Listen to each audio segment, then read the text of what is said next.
Well, it's fresh highs for US markets, but the Australian market has somewhat held back. So hi there everyone, welcome to the Traders Circle weekly market update. It is Tuesday the 1st of July 2025, and before I start, you do need to be aware that whatever I say is general advice only.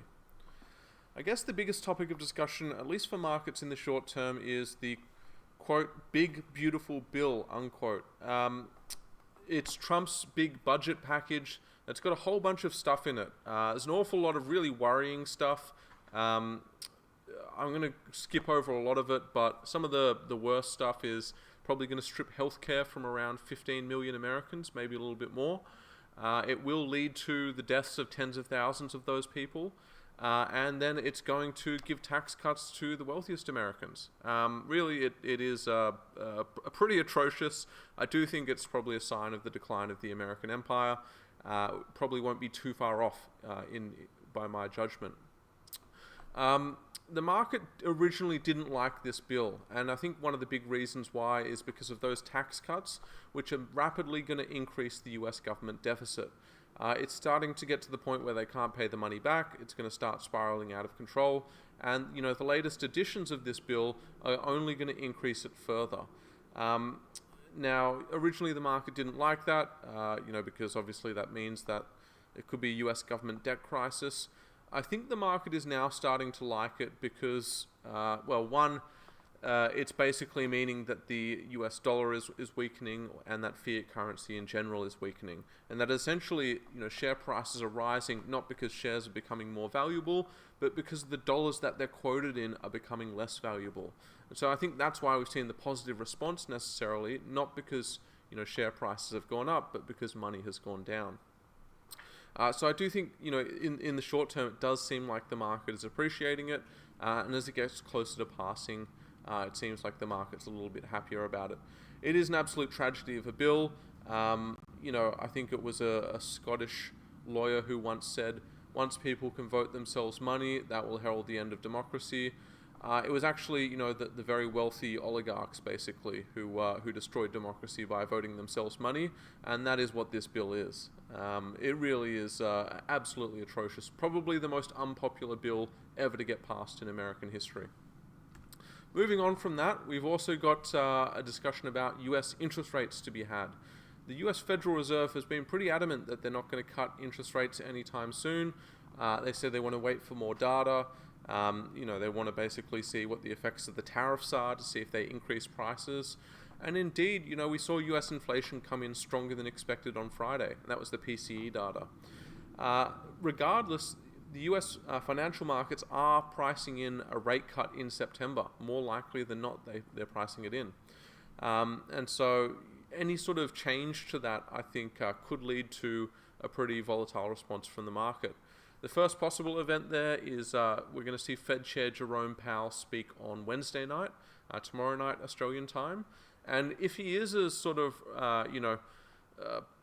relatively hawkish as he has been, I do think markets are probably going to see a bit of selling. He's been hawkish for the last few months, and the market's just ignored him. In fact, as I mentioned, they've priced in the September rate cut.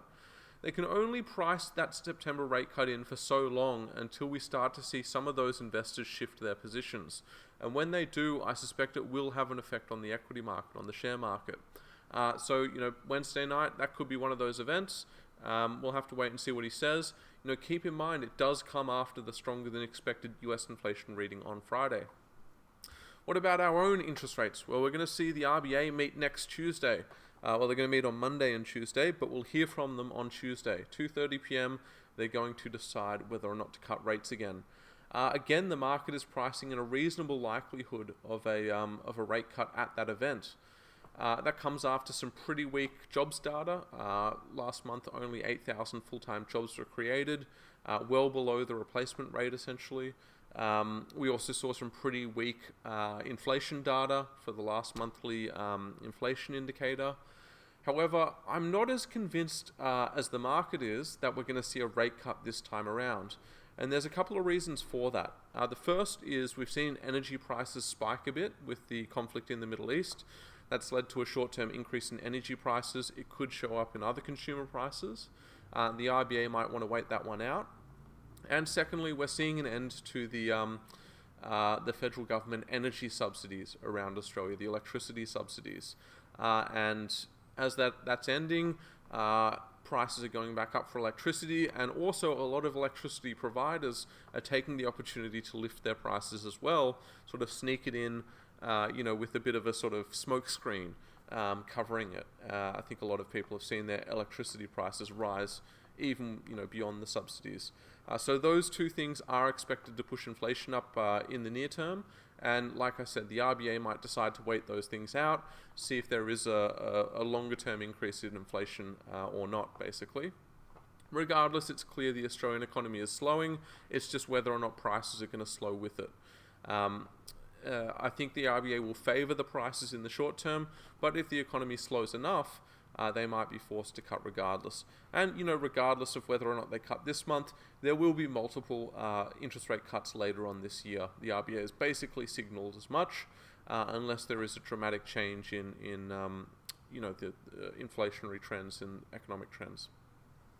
So let's have a quick look at the charts for this week, guys. And we'll start with the Australian XJO index. Obviously, we rallied to the all-time high, just above 8,600. And we reached that level fairly early on in June. After we got to that level, a bit of conflict in the Middle East, a bit of weakness in other commodities prices, that dragged our market back down. On the last Monday, we did break below the key level of 8,500, and that was after Trump basically approved the bombing of the Iranian nuclear facilities. That happened on the weekend prior to that Monday. And we were the first market, other than New Zealand, to really react to that event. And so we decided to sell off a bit in anticipation of other markets selling off. US markets ended up closing higher that evening, and so we jumped back up above that level on the Tuesday. So for us, also for me at least, the key levels to watch for our market are the 8,500 level as a potential support level, and then 8,600 to maybe 8,620 as a potential resistance level. It's really hard to see which of these levels is going to break.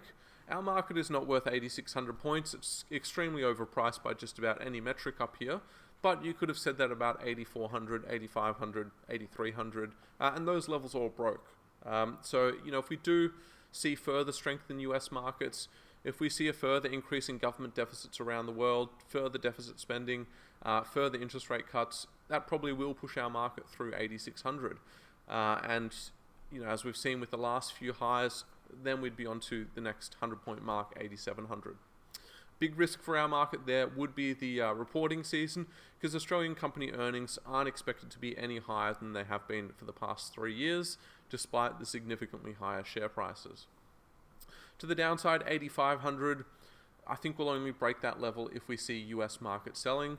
That's not out of the question, but it certainly doesn't look likely in the short term, given their strong bullish momentum.